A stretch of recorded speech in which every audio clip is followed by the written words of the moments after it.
근데 궁금한 게 그 사찰님은 일반 사찰에는 숲을 따로 관리하는 건가요? 자연 상태 두는 게 아니라? 사찰림은 기본적으로 관리가 되죠. 관리가 되는 이유가 뭐냐면 스님들이 사찰이라는 것이 스님들이 계신 곳이고 수행하는 곳이고 살림하시는 곳이잖아요. 네. 근데 그 주변에 숲을 관리하지 않으면 이 사찰이 가지고 있는 숲 속의 어떤 종교적인 그 분위기, 의식에 관련된 것들, 생활에 관련된 것들, 이런 것들이 다 깨져버리죠. 그러면 절 내에 있는 숲 말고도 절 이제 배우숲도 마찬가지예요. 보통 사찰림 그러면은 이제 진입 구간하고 네. 그리고 그 기도하는 그 종교적 공간 이렇게 나눠지거든요. 보통 천왕문, 네. 절에 가면 천왕문 있잖아요. 천왕문을 기준으로 이제 예배 공간, 진입 공간 이렇게 나눕니다. 근데 예배 공간 안에서는 이제 종교 의식이 행해지는 거고 그거를 이제 숲과 함께 공존하고 있는 것이죠. 그 뭐 사찰에는 있으면 안 되는 이렇게 무슨 규제되는 수종이라든지 이런 것도 있나요? 지금 뭐 법적으로나 뭐 관습적으로 있으면 안 되는 수종은 없어요. 네. 정해진 건 없는데 웬만하면 대부분 스님들은 이제 외래종을 약간 배척하는 그런 형태고 또 가능하면 이제 기존에 있던 숲들을 관리 보존하려는 노력을 많이 하시죠. 나무 종자하고는 별 상관은 없는 거죠. 그렇죠. 자, 오늘은 네. 누구도 피해갈 수 없는 느닷없는 인터뷰 시작합니다. 안경재 변호사님께서 이제 어머니 댁에 감자를 캐는 노동에 또 동원되셔가지고 어머니 댁 가시는 길에 잠깐 또 들렸네요. 어제에 이어서 또 박희준 사찰생태연구소 운영하시는 박희준 선생님 오늘 또 우연찮게 소나기를 뚫고 오셨습니다. 반갑습니다. 좋습니다. 네, 반갑습니다. 오늘 제가 이제 이렇게 인터뷰 하자고 한 것은 우리 이제 안 변호사께서 공증 전문 변호사예요. 그래서 우리가 그럼 잘 못 듣잖아요. 네. 공증 전문? 공증 전문, 공증으로만 공증을 전문으로 하는 변호사가 따로 있구나. 저도 이제 우리 안변 때문에 알았거든요. 그래서 제가 이제 여러 가지 물어보려다가 박 선생님 오셔가지고 모르시잖아요. 박 선생님도 공증에 예. 대해서. 보통 우리가 알고 있는 공증은 있잖아요. 이제 있죠. 법률사무소에서 뭐 이렇게 하는 예. 거 있는데 다양한 분야에 또 하세요. 공증 그렇죠? 네. 공증이란 무엇인가? 간단하게 설명해 주십시오. 공증이 이제 뭐 줄였으면 공적 증명인데요. 크게 두 가지가 있어요. 하나는 이제 본인 당사자들끼리 쓴 계약서라든지 이런 문서가 나중에 재판이 되면 본인이 썼는지 안 썼는지 이게 문제되거든요. 그래서 그걸 사서증서라 그래요. 우리 흔히 얘기하는 사문서. 네. 그래서 그 사서증서를 공증사무소에서 본인들이 작성해 줬는지 확인해 주는 거. 사서증서 인증이라 그래요. 요거는 이제 아까 얘기한 대로 증거로서 기능하는 이제 그런 거고. 뭐 예를 들어서 차용증을 썼는데 돈을 안 갚아요. 그러면 이제 차용증 갖고 차용증이 바로 돈은 아니잖아요. 그럼 차용증 갖고 재판을 해야 되죠. 네. 근데 나중에 재판하면 이거 내가 쓴 거 아니라는 등, 내 도장이 아니라는 등, 뭐 위조한 거라든 등 이런 이제 변명들 하거든요. 근데 이제 사서증서 인증, 그러니까 본인들이 작성한 차용증을 공증사무소에 인증해주면 이제 본인들이 쓴 거라는 걸 확인이 되는 거죠. 나중에 소송에 휘말릴 걸 대비해서 그렇죠. 미리 쓰는 거고. 그래서 그러니까 본인들이 썼는지 증거로서 명확히 하려고. 증거로서. 네. 그러니까 공증, 공적 네. 증명. 거기 아니 이제 여러 가지가 있는데 지금 얘기한 건 이제 사서증서 인증이라는 거고. 근데 지금 그 어쨌든 차용증을 공증 받아도 지금 사서증서 인증 같은 경우는 재판을 해서 판결을 받아야 이제 판결 받은 다음에 어떻게 하냐면 그 판결이 돈은 아니잖아요. 네. 그러면 이제 그거 갖고 상대방 재산에다가 뭐 집행 예를 들어서 부동산 같으면 경매를 한다든가 예금에 압류한다든가 카드 매출에 압류한다든가 이렇게 해요. 근데 재판을 거쳐야지 이런 강제 집행을 할 수 있으니까 너무 번거롭잖아요. 공증 두 번째가 있는데요. 요거 이제 공정증서라 그래요. 공정증서. 우리 공문서 생각하면 돼요. 공증 자체가 법무부 업무를 위탁받아서 하는 거예요. 그러니까 공증문서는 법무부가 작성한 공문서가 되는 거예요. 그렇구나. 네. 그런데 이제 변호사들이 공증 나고 하고 싶다고 막 해서 그렇진 하는 건 않죠. 아니죠. 네. 그것도 뭐 절차가 있죠. 네. 뭐 허가라든가. 근데 그 설명을 조금 더 맞아야 될 것 같은데 그 효력. 그러니까 이제 공정증서 중에는 이렇게 금전 같은 경우는 이제 집행력 있다 그러면 그게 판결 같은 기능을 해요. 그러니까 돈을 안 갚으면 이제 그걸로 바로 상대방 재산에 집행을 하는 거예요. 그게 판결 같은 기능인 거예요. 판결 따로 하지 않아도. 그렇죠. 그렇구나. 그래서 이게 이제 뭐 돈 빌려주는 것도 있지만 뭐 물품 대금을 밀렸다든지 아니면 뭐 그런 것들 무슨 뭐 형사합의하면 합의서 쓰잖아요. 예. 이런 걸 공정증서로 해놓으면 나중에 약속 어기면 별도 바로? 재판 없이 그거로 바로 집행할 수 있는 거예요. 이제 공정증서라 그래요. 그 굉장히 유익한 그쵸. 거네요. 알면. 보면. 우리 그럼 모르잖아요, 전혀 그런 거. 네. 근데 이제 예를 들어서 우리 박 선생하고 내가 복권을 샀어. 네. 로또를 샀어. 예. 야, 우리 박 선생, 내가 이건 반 줄게. 딱 그랬단 말이에요. 예. 이것도 공증해야 되겠네, 예를 들어서. 그거 이제 공정증서로 해놓으면 근데 이제 안 주잖아요, 보통. 기분 나빠서 이제 그럼 없던 거라. 근데 보통 이제 그런 일이 실제로 뭐 롯데 1등 당첨이 되면 안 준단 말이에요. 내가 언제 그랬어 그러고 마음 변하잖아요. 공증해야 되겠네. 그럼 명확하죠. 내가 뭐 줄 거야. 이것도 공증해야 되고. 예. 그죠? 예. 이거 대단한 건데. 이제 공증 중에 그 공정증서, 예. 그러니까 사서증서 인증은 본인들이 작성한 거, 그러니까 문서를 본인들이 만드는 거예요. 공증사무실에서 확인만 해주고. 예. 그다음에 공정증서 중에 이제 또 유명한 게 하나 있는데요. 아까는 이제 그 강제 집행되는 그런 거 있잖아요. 그 많이 하는 게 이제 유언이에요, 유언. 유언. 유언. 유언이 사실은 또 아까 내가 얘기했잖아. 우리 뭐 공증이 뭐가 필요 있어? 막 그랬잖아요, 그죠? 유언이 사실은 5가지 방식이 있어요. 뭐 자필로 쓰는 것도 있고 녹음하는 것도 있고. 근데 유언은 사람이 죽은 다음에 효력이 발생하잖아요. 그렇죠. 그래서 그 조금만 방식이 잘못돼도 그 무효예요. 무효. 예를 들어서 자필증서에는 주소를 적게 돼 있는데 주민번호만 적어놨다. 주소 안 적었다. 무효예요. 손정모 변호사 사무실 가야 되겠네, 그러면. 요령을 알려면. 근데 이제 또 효력이 다른데, 그러니까 그 유언이 5가지 방식인데 그 중에 하나가 이제 공증이에요. 공증. 네, 또. 근데 이제 자필증서 같은 경우는 나중에 그 사람들이 만들었는지 불분명하잖아요. 그렇죠. 그래서 나중에 효력을 발하려면 법원에 이제 검인 절차라는 거를 거쳐야 돼요. 그리고 검인 절차할 때 만약에 그 상속인 중에 누가 뭐 이의를 제기하거나 그러면 그거로 바로 효력이 있지는 않아요. 그것도 이제 재판을 해야 돼요. 근데 공증으로 해놓은 경우는 이제 보통 유언 집행자를 정해놓거든요. 뭐 다른 상속인이 반대를 해도 그냥 그걸로 등기가 바로 돼요. 법원에 뭐 검인 절차나 이런 거 없이. 그래서 유언 같은 경우도 유용하죠. 예를 들어서 내가 이제 저 아끼는 그라인더가 있어. 예. 그러면 안변 내가 저 죽으면 저거 가져가 그랬어. 예. 그럼 써달라고 그랬어, 예를 들어서. 그럼 써줬어. 예. 그것만 가지면 안 되는 거지, 그러면.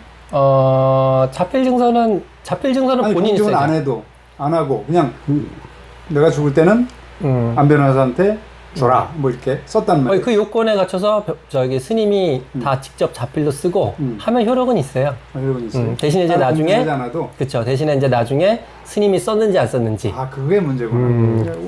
그럼 내가 죽은다면 뭐. 사람들은 필적 쓰면 뭐 당연히 했는데 그게 생각보다는 하다 보면은 그게 구두로 그러면 하죠. 어떻게 돼? 구두 내 재산을 누굴 주겠다. 뭐 둘째 아들에게 주겠다. 뭐 형제한테 주겠다. 뭐. 그것도 녹음 방식이 있어요. 예. 그냥 구두로 해서는 안 되는 거고. 녹음. 그러니까 구두했는데 증거가 안 남으니까. 네. 녹음에도 거의 절차가 좀 있어요. 근데 예. 녹음했는데 유언이 맨 나중에 걸 쓴다고 그러더라고요. 유언이나 뭐. 그렇죠. 왜냐하면 뭐 녹음을 하든 자필로 쓰든 그 공증으로 하든 나중에 거. 왜냐하면 앞에 거는 이제 취소가 된 거죠. 그래서 우리 생활 속에서 공증이 금방 이제 말씀하셨지만 생활 속에서 꼭 이런 건 해야 된다라는 거 뭐 있나요? 네. 그러니까 제가 보기에는 그 자녀가 미혼이면 사후에 분쟁이 별로 안 생기는 것 같아요. 네.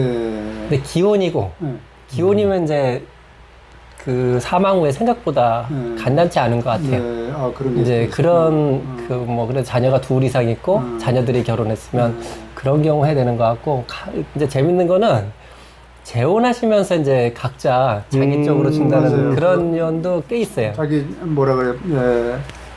n분의 1에서 가져가는데 더 가져가겠다. 왜냐면 이제 자녀들 보기에도 아니면 이제 또 오해받기도 하잖아요. 뭐 재산 때문에 재혼을 한다는 이런 것도 있고 또 뭐 자녀들 보기도 좀 뭐 반대할 수도 있고 그래서 그런지 그런 경우 가끔 있어요. 부부가 같이 와서 자기 재산은 이제 자기 쪽 그 자녀들한테 준다는 게. 이혼 같은 경우가 그렇구나. 네. 부모가 사실 돌아가시면 분쟁이 일어나는 집도 저도 많이 봤거든요. 네, 많죠. 형제들끼리 뭐 네, 많죠.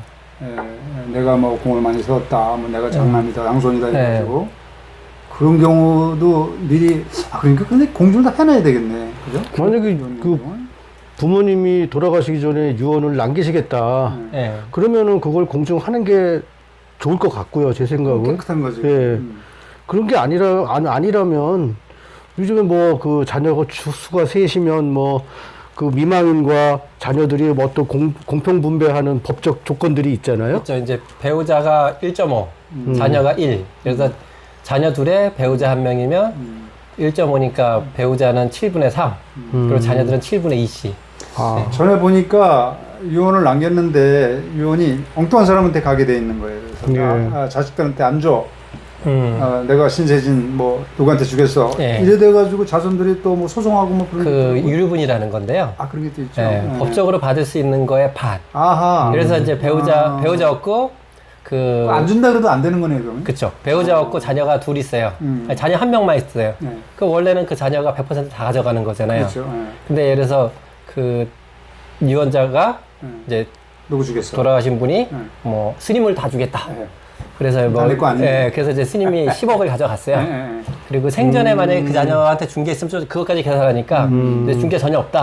그러면 원래는 그 자녀분께 10억이잖아요.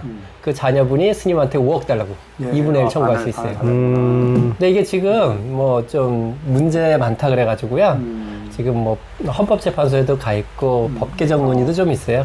유류분이 요즘에 맞는 거냐, 아니면 그 비율이 맞는 거냐, 망인의 의사를 좀 더 존중해야 되는 거 아니냐, 뭐 그래서 좀 아마 바뀔 그렇죠. 가능성이 좀 망인의 있어요. 의사도 존중해야 되겠지만 그렇죠. 또 자손도 또 의사도 아무래도 있는 거니까 유가족들 제가 보기에는 한 두 가지가 시대가 바뀐 것 같아요.